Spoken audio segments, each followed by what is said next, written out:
એમાંથી આ નીકળે છે. બધા હવે અલગ આપણે થઈ ગયા છે. તો ચલો હવે એને બાફી નાખીએ. એક ચમચી મીઠું નાખી હવે આને આપણે બાફવા મૂકી દઈએ. પરફેક્ટ બફાઈ ગયા છે ગોટલા આપણા.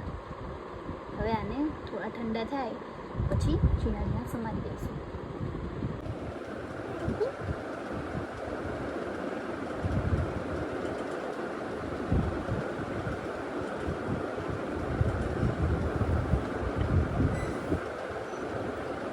એ રીતે પતલી પતલી એને સમારી દેવાની. પરફેક્ટ રીતે સુકાઈ ગઈ. આટલી બધી હતી અમારી હતી તો ખાલી કરી નાખી. ખાઈ અવાજ આવે તમને?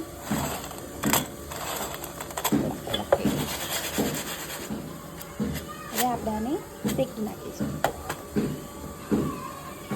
પેનમાં થોડું ઘી લીધું છે અને એમાં આપણે આ ગોટલી નાખી દઈશું. શેકી લઈએ આને.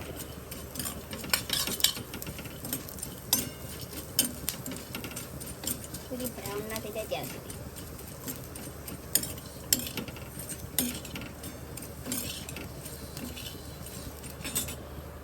પરફેક્ટ ગોટલી તૈયાર થઈ ગઈ છે.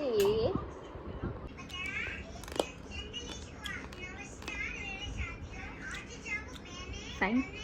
ટેસ્ટ કર કેવી બની. ફાઇન જબડા મમ્મા બનાવી.